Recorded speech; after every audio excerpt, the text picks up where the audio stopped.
আজকে আমার আলোচনার সংক্ষিপ্ত বিষয় হবে স্বপ্ন কি, বা বলা হয় খুয়াব কি। আমি এই সম্পর্কে আমার সংক্ষিপ্ত খুতবা শেষ করার চেষ্টা করব ইনশাআল্লাহ আজিজ। স্বপ্ন বা খুয়াব হলো যে মানুষ যখন ঘুমিয়ে থাকে তখন মানুষ কিছু দেখে ঘুমের মধ্যে। এই দেখার মাধ্যমে মানুষের অন্তরে কখনো প্রফুল্ল সৃষ্টি হয়, আনন্দ সৃষ্টি হয়, আবার কখনো কখনো মানুষের মধ্যে ভীতির সঞ্চার হয়। আর এটাকেই আমরা সাধারণ অর্থে স্বপ্ন বলে থাকি বা খোয়াব বলে থাকি। স্বপ্নের প্রকারভেদ, আসলে মূল দিক দিয়ে স্বপ্ন কিন্তু দুই প্রকার, কিন্তু তাত্ত্বিক বিশ্লেষণভাবে স্বপ্নকে তিন ভাগে ভাগ করা হয়েছে।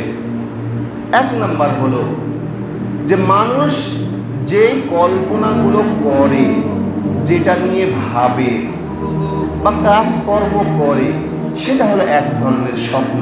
এক। দুই, আল্লাহর পক্ষ থেকেও স্বপ্ন আমাদের কাছে আসে। তিন, শয়তানের পক্ষ হতেও স্বপ্ন আমাদের কাছে আসে। তো যখন আমরা এই স্বপ্নটা দেখি, ভালো স্বপ্ন দেখলে আমাদের অন্তরে আনন্দ হয় এবং খারাপ স্বপ্ন দেখলে আমাদের মধ্যে ভীতির সঞ্চার হয়। তাহলে এর করণীয় বা বর্জনীয় কি? দেখুন, যে মানুষ সাধারণত যখন দেখবেন যা তার প্রত্যাহিক জীবনে বা প্রত্যেক দিনকার জীবনে যে কাজকর্ম করে, চিন্তা ভাবনা করে, যার মধ্যে মানুষ ডুবে থাকে, যখন আপনি ঘুমিয়ে পড়বেন দেখবেন ওই কথাটাই বারবার কিন্তু আপনার মনের মধ্যে আসে। তখন মানুষ এই কল্পনার ভিত্তিতে যেটা করেছে তার ভিত্তিতে একটা স্বপ্ন দেখে, যেটাকে বলা হয় কাল্পনিক স্বপ্ন। দুই, মহান আল্লাহ রব্বুল আলামিনের পক্ষ থেকে মানুষ কিছু স্বপ্ন দেখে, যে স্বপ্নটা অনেক সময় সত্যি হয়ে থাকে, কিন্তু স্বপ্ন কিন্তু মানুষের প্রকৃতপক্ষে দলিল নয়। আর তিন নাম্বার হলো শয়তানের পক্ষ থেকে স্বপ্ন, যেটা মানুষের অন্তরে ভয় দেখায়, ভীতির সঞ্চার সৃষ্টি করে এবং মুমিন ব্যক্তিকে স্বপ্ন দ্বারা অনবরত প্রতারিত করে। তাহলে বলেন যে এই স্বপ্ন যে আমরা দেখি, তাহলে আমাদের করণীয় কি? তো এই সম্পর্কে সহিহ বুখারীর মধ্যে বর্ণনা করা আছে যে আবু সাঈদ খুদরি রাদিয়াল্লাহু তাআলা আনহু হতে বর্ণিত, তিনি বলেন নবী সাল্লাল্লাহু আলাইহি সাল্লামকে বলতে শুনেছেন, যখন তোমাদের কেউ এমন স্বপ্ন দেখে যা সে পছন্দ করে, তখন সে যেন আল্লাহর সন্তুষ্টি অর্জন করে, আল্লাহর কাছে শুকরিয়া আদায় করে। মানে যখন আপনি কোনো ভালো স্বপ্ন দেখবেন, তখন আল্লাহ রব্বুল আলামিনের কাছে শুকরিয়া আদায় করবেন যে আল্লাহ রব্বুল আলামিন, এটা যদি আমার জন্য কল্যাণকর হয়ে থাকে তাহলে এটা আপনাকে দিন। এটা হলো ভালো স্বপ্নের ব্যাখ্যা। আর যদি কোনো মানুষ কোনো খারাপ স্বপ্ন দেখে, এটা হলো শয়তানের পক্ষ হতে স্বপ্ন, তখন সে যেন বলে আউযু বিল্লাহি মিনাশ শাইতানির রাজিম, যে আল্লাহ রব্বুল আলামিন, আমি বিতাড়িত শয়তানের কুমন্ত্রণা হতে আপনার কাছে আশ্রয় চাইছি। তখন করবে কি ওই ব্যক্তি, যেই পাশে শুয়ে আছে, স্বপ্নটা দেখেছে, তখন ওই পাশে ওই ব্যক্তিটা আউযুবিল্লাহ সহ এটা পড়ে তিনবার থু থু থু, এভাবে, মানে থু মানে স্পষ্টভাবে থুতু ফেলানো নয়, মানে থুতু ফেলে ওই পার্শ্বটা পরিবর্তন করবে এবং ওই স্বপ্নটার কাউকে বলবে না। বুঝেন কথাটা? যদি সে খারাপ স্বপ্ন দেখে, এই আউযু বিল্লাহি মিনাশ শাইতানির রাজিম বলে ওই পাশে, যেই পাশে দেখেছে, তিনবার থুক ফেলবে, পার্শ্ব পরিবর্তন করবে, কিন্তু এই স্বপ্নটা সে কাউকে বলবে না। রাসূল পাক সাল্লাল্লাহু আলাইহি সাল্লাম বলছেন, যদি এই স্বপ্নটা কাউকে না বলে তাহলে এই স্বপ্ন তার কোনো ক্ষতি করতে পারবে না। তাহলে অত্র হাদিস দ্বারা আমরা বুঝতে পারি, যখন মানুষ খারাপ কোনো স্বপ্ন দেখে এর জন্য সর্বোত্তম কাজ হলো আল্লাহ রব্বুল আলামিনের কাছে আশ্রয় চাওয়া, শয়তানের কুমন্ত্রণা হবে, এবং এই স্বপ্নটা যাতে সে আর কাউকে না বলে। আমাদের মধ্যে হরহামেশ অনেক মানুষ আছে যারা আমরা জানি না অধিকাংশ, যার কারণে করি কি, যখন কোনো খারাপ স্বপ্ন দেখি, আপনার দেখতে বাকি দেখবেন, বিশেষ করে আমি দোষ দিয়ে বলছি না, মহিলাদের মধ্যে এই অবস্থা সবচেয়ে বেশি। শুধু স্বপ্ন দেখতে বাকি, তার মানুষের কাছে পৌঁছাতে বাকি নাই। দেখবেন টোটালি হরহামেশা বলে ফেলছে যে এদারে বুবু গ্রামের ভাষায়, বা এই দেখো আপু, বা এই দেখো ভাইয়া, আমি এই বিষয়টা দেখেছি। অথচ তাদেরকে অনেকবার আমি বলেছি এর আগেও। এর কারণ কি জানেন? এটা বলছি যে তারা বলে কেন, অনেকে এসে বলে যে স্বপ্নটা কী হবে। আমি কিন্তু স্বপ্নের ব্যাখ্যা জানি না, যার কারণে স্পষ্টভাবে বলি যে বাবা, এই স্বপ্নটা আমি জানি না। যদি কোনো আলেম জ্ঞানী লোক থাকে, ভালো লোক থাকে, তাহলে ভালো স্বপ্ন হলে তার কাছে জিজ্ঞাসা করিয়ে, আর যদি খারাপ স্বপ্ন হয় কাউকে কোনো দিন বলবেন না। যদি বলেন তাহলে খারাপ হওয়ার সম্ভাবনা থাকতে পারে, হবে এটা নয়, থাকতে পারে। অথচ দেখা যায় ওই মহিলাটা বললো যে বলবে না, অথচ 4-5 জায়গায় বলে বেড়ায়। বলেন তো ক্ষতিটা কে করে? ক্ষতিটা কিন্তু তিনিই করেন।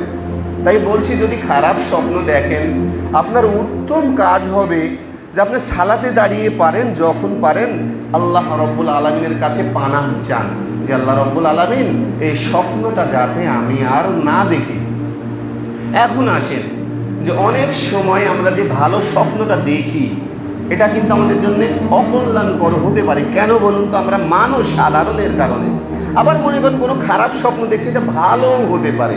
তাই বলছি, স্বপ্ন কিন্তু বাবা আমাদের জন্য দলিল নয়। স্বপ্নের ভিত্তিতে আপনি সব কাজ যে করবেন, এটা হলো ভিত্তিহীন কথা।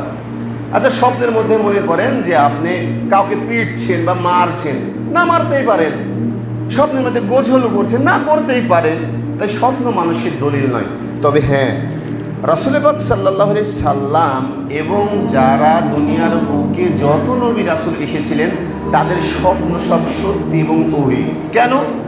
এই সম্পর্কে সহিহ হাদিসের মধ্যে বর্ণনা করা আছে যে যারা পৃথিবীর বুকে আম্বিয়াগণ এসেছিলেন, নবী রাসূলগণ, তাদের বাহ্যিক চোখ যদি ঘুমায়, তবে তাদের অন্তর চক্ষু ঘুমায় না, আর তাদের স্বপ্নগুলো সুস্পষ্টভাবে সত্যি। যেমন কি হযরত ইউসুফ আলাইহিস সালামকে স্বপ্নে দেখানো হলো। সূরা ইউসুফের মধ্যে দেখবেন যে আহাদা আশারা কাওকাবা ওয়াশ শামসা ওয়াল কামারা রাআইতুহুম লিসাজিদিন। যে হযরত ইউসুফ আলাইহিস সালাম ছোটবেলায় একটা স্বপ্ন দেখেছিলেন, তার বাবাকে বলছেন যে আমার পিতা, আমি স্বপ্নে দেখলাম যে 11টা চন্দ্র, নক্ষত্র, সূর্য আমার কাছে সিজদারত অবস্থায় আছে। তিনি নবী ছিলেন। তখন তার পিতা বললেন যে আমার পুত্র, তুমি স্বপ্নটা যে দেখেছো কারো কাছে বর্ণনা করো না, এতে তুমি ক্ষতির সম্মুখীন হতে পারো। কেননা শয়তান মানুষের প্রকাশ্য দুশমন। যার তাৎপর্যতা সূরা ইউসুফের শেষে দেখবেন যে ইউসুফ আলাইহিস সালামের কথাটা শেষে প্রতিপাদন হয়েছে, মানে নবীদের স্বপ্নগুলো সম্পূর্ণটাই সত্যি। এছাড়াও হযরত ইব্রাহিম আলাইহিস সালামকে স্বপ্নে দেখানো হলো, তার পুত্রকে গিয়ে বলছেন যে হে আমার পুত্র, আমি স্বপ্নে তোমাকে দেখছি, তোমাকে জবেহ করছি। তখন তার পুত্র বলছেন যে হে আমার পিতা, আপনাকে যেটা দেখানো হয়েছে এটা আল্লাহর পক্ষ থেকেই, আপনি আপনার স্বপ্নটাকে বাস্তবে রূপান্তরিত করুন, আর নিশ্চয়ই আমাকে ধৈর্যশীলদের মধ্যে পাবেন। তাহলে বোঝা যায় নবীদের স্বপ্নগুলান সত্য, কিন্তু আমাদের সব স্বপ্ন সত্য, এটা ভুল কথা। তাই বলছি, স্বপ্ন মানুষের দলিল হতে পারে না, এই বিষয়টা বুঝতে হবে। এর পরবর্তীতে দেখুন আরেকটা বিষয় হলো যে ইউসুফ আলাইহিস সালামের একটা ঘটনা, স্বপ্ন যে তাদের সত্যি দেওয়া আছে। যে ইউসুফ আলাইহিস সালামকে যখন কারাগারের মধ্যে নিক্ষেপ করা হয়েছে, কখনো কখনো বেদুন মুশরিকের স্বপ্ন কিন্তু সত্যি হয়। এটা বলার একটাই কারণ যে তারা হযরত ইউসুফ আলাইহিস সালামের কাছে এসে বলছেন যে আপনাকে দেখে মনে হয় আপনি অত্যন্ত ধার্মিক একজন ব্যক্তি, তো আমাদের স্বপ্নের ব্যাখ্যা যদি দিতেন খুব ভালো হতো। তো বলছে কি স্বপ্ন দেখেছ? তো তখন তিনি বলছেন একজন যে আমি স্বপ্নে দেখছি যে বাদশাহর কাছে আমি মদ নিংড়িয়ে দিচ্ছি, এটা সূরা ইউসুফের মধ্যে আছে। আর আরেকজন বলছে যে আমি দেখছি যে স্বপ্নের মধ্যে আমার মাথায় এক ঝুড়ি রুটি আছে এবং রুটিগুলো কাকে তুলে নিয়ে চলে যাচ্ছে, এর ব্যাখ্যা কী হবে? তখন ইউসুফ আলাইহিস সালাম একটা তাদেরকে বললেন যে স্বপ্নের ব্যাখ্যা আমি জানি এবং যেটা বলবো ইনশাল্লাহ ওটাই হবে। ইনশাল্লাহ মানে কি বলেন? আল্লাহ যদি চায়, আল্লাহর উপর ভরসা করলেন।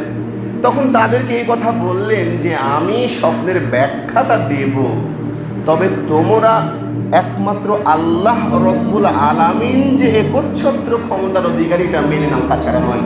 তারা বিশ্বাস করলেন, জেলের মধ্যে থেকে তিনি ধর্ম প্রচার করছেন। তখন তিনি বলছেন যে তুমি যখন দেখছো যে স্বপ্নের মধ্যে মদ নিংড়াচ্ছ, মানে তুমি যে রাজার কাছে ছিলে শারাব দানকারী হিসাবে, তুমি তোমার পুনরায় ওই কাজটা আবার ফিরে পাবে। এবং যে দেখলো যে যার মাথায় ওই রুটির ঝুড়ি আছে, কাকে ঠুকরে ঠুকরে খেয়ে নিচ্ছে, বলছে কিছুদিন পরে তোমাকে হত্যা করা হবে, কিছুদিনের মধ্যে সেই স্বপ্নটা বাস্তবে পরিণত হবে। এটা বলার উদ্দেশ্য একটাই যে কখনো কখনো বেদুইন মুশরিকের স্বপ্নটাও সত্যি হতে পারে। তবে হ্যাঁ, যে রাসূল পাক সাল্লাল্লাহু আলাইহি সাল্লাম এই কথা বলছেন যে মুমিনের স্বপ্ন হলো ৪৬ ভাগের ১ ভাগ। মুমিন যারা, তাদের স্বপ্নেও কিন্তু ৪৬ ভাগের ১ ভাগ। কীভাবে দেখুন, যে সম্পর্কে সহিহ বুখারীর মধ্যে হাদিসটা বর্ণনা করা আছে যে উবাদা ইবনু সামিত রাদিয়াল্লাহু তাআলা আনহু হতে বর্ণিত, রাসূল সাল্লাল্লাহু আলাইহি সাল্লাম বলেছেন মুমিনের স্বপ্ন হলো নবুয়াতের ৪৬ ভাগের ১ ভাগ। আর এটা শুধু মুমিনের স্বপ্ন। মুমিন কারা? যদি এই মুমিনের সংজ্ঞার মধ্যে থাকেন তাহলে ৪৬ ভাগের ১ ভাগের মধ্যে আপনি আছেন, আর যদি না হয় তাহলে নাই। কারা মুমিন? দেখুন সূরা মুমিনুনের মধ্যে আসুন, দেখুন আল্লাহ রাব্বুল আলামিন বলছেন কদ আফলাহাল মুমিনুন, যে মুমিনরা সফলতা অর্জন করেছে। আল্লাযীনা হুম ফি সলাতিহিম খাশিউন, যারা তাদের সালাতের বিষয়ে, নামাজের বিষয়ে, প্রার্থনার বিষয়ে নম্র এবং ভদ্র। যদি আপনি সালাতের বিষয়ে নম্র ভদ্র হন তাহলে মুমিনের ভিতরে থাকবেন, তাহলে আপনার স্বপ্নটা ৪৬ ভাগের ১ ভাগে হবে। আর যদি এটা না থাকেন, যদি দৌড় দিয়ে প্রতিদিন পালিয়ে যান, তো এই মুমিনের সংজ্ঞাটা দূরের কথা। কি বলছেন দেখুন, ওয়াল্লাযীনা হুম আনিল লাগবি মুরিদুন, যারা অনর্থক আজে বাজে কথা হতে নির্লিপ্ত থাকে, মানে যারা অশ্লীল বাজে বেহুদা কথা বলে না, তারাই মুমিন। তাহলে এই স্বপ্নটা হবে ৪৬ ভাগের ১ ভাগ। তারপর কি বলছে দেখুন, ওয়াল্লাযীনা হুম লিযাকাতি ফাইলুন, যারা যাকাত দানে প্রতিষ্ঠিত, যারা যাকাতটা দেয় সঠিক মাপে, তাহলে আপনার স্বপ্নটা যদি এর মধ্যে থাকে ৪৬ ভাগের ১ ভাগ। আর শেষে একটা বলছেন ওয়াল্লাযীনা হুম লিফুরুজিহিম হাফিজুন, যারা তাদের গোপনাঙ্গকে হেফাজত করে।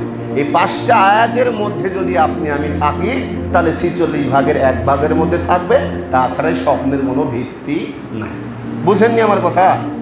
তাই বলছি যে মুমিনের স্বপ্ন, যে রাসূল পাক সাল্লাল্লাহু আলাইহি সাল্লাম বললেন যে ৪৬ ভাগের ১ ভাগ, তার মধ্যে হলো মুমিন কারা। এই সূরা মুমিনুনের প্রথম ৫টা আয়াত পড়ে দেখবেন, অর্থ পড়বেন, যদি এর মধ্যে থাকেন তাহলে আপনার স্বপ্নটা ৪৬ ভাগের ১ ভাগ। তাছাড়া আপনার স্বপ্নের কোনো ভিত্তি নাই অধিকাংশ। দেখুন যে একাধিক লোক যদি একই স্বপ্ন দেখে তাহলে কি স্বপ্ন সঠিক হতে পারে? দেখুন কিভাবে দেওয়া আছে, যে ইবনে উমর রাদিয়াল্লাহু তাআলা আনহু হতে বর্ণিত সহিহ বুখারীর বর্ণনার মধ্যে দেওয়া আছে যে একদল লোক শবে কদরের শেষ ৭ রাতকে কদর যে নিহিত আছে এটা তারা স্বপ্নে দেখলেন, একসাথে অনেকজন। তখন রাসূল পাক সাল্লাল্লাহু আলাইহি সাল্লামের কাছে এসে বলছেন যে ইয়া রাসূলুল্লাহ সাল্লাল্লাহু আলাইহি সাল্লাম, আমরা প্রায় অনেকেই এই স্বপ্নটা দেখেছি যে শেষ যে রমজানের দশক আছে, শেষ রাতের মধ্যে এই কদরের রাতটা নিহিত আছে। তখন রাসূল পাক সাল্লাল্লাহু আলাইহি সাল্লাম বলছেন, আমাকেও তোমাদের মতো এটা দেখানো হয়েছে, সুতরাং তোমরা শেষ দশকের ৭ রাত বেশি বেশি অনুসন্ধান করো। তাহলে বোঝা যায় যে অনেকে যদি ধারণা করা যায়, হতেও পারে না হতেও পারে। তো রাসূল পাক সাল্লাল্লাহু আলাইহি সাল্লামের কথাগুলো সম্পূর্ণ সত্যের, কারণ কি তারা যেটা দেখেন তাদের ওহী। তবে আমরা যদি একই রকম স্বপ্ন দেখি, ধারণা করা যেতে পারে যে স্বপ্নটা সত্যি হতে পারে। একই স্বপ্ন যদি প্রায় লোকে দেখি, তাছাড়া নয়। তবে এটা দলিল নয়, নবীদেরটা দলিল, আমাদেরটা দলিল নয়।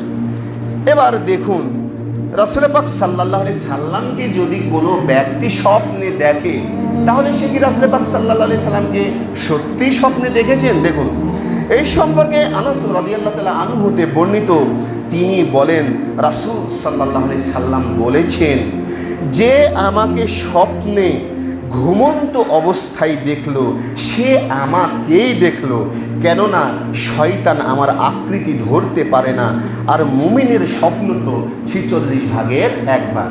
তাহলে এই হাদিস দ্বারা আমরা বুঝতে পারি যে কোনো ব্যক্তি যদি স্বপ্নে রাসূল পাক সাল্লাল্লাহু আলাইহি সাল্লামকে দেখেন, তাহলে তিনি রাসূল পাক সাল্লাল্লাহু আলাইহি সাল্লামকেই দেখেছেন। এর কারণ কি? কারণ শয়তান রাসূল পাক সাল্লাল্লাহু আলাইহি সাল্লামের আকৃতি ধরতে পারেন না। আপনি মনে করেন রাসূল পাক সাল্লাল্লাহু আলাইহি সাল্লামকে স্বপ্নে দেখলেনও, আল্লাহর কাছে দোয়া করি, কিন্তু আপনি যে মুমিনের যে সংজ্ঞাটা আছে সালাত যাকাত দিলেন না, তাহলে কিন্তু আপনার জন্য আর উপকার আবার হবে না। অনেকেই বলে যে আমি রাসূল পাক সাল্লাল্লাহু আলাইহি সাল্লামকে স্বপ্নে দেখেছি, আল্লাহু আলাম, দেখতে পারে, যেহেতু বলা আছে। তবে সে যদি এই মুমিনের সংজ্ঞার মধ্যে না থাকে, তাহলে তার জন্য অবস্থা ভয়াবহ। অনেকে দেখে কিন্তু আবারও বলে যে আমি দেখেছি, তাহলে আমার ভাগ্য বোধহয় খুলে গেল। না, ভাগ্য খুলেনি, এর মানে আপনাকে কাজগুলো আরও বেশি বেশি করতে হবে, তাছাড়া বাঁচার কোনো উপায় নেই।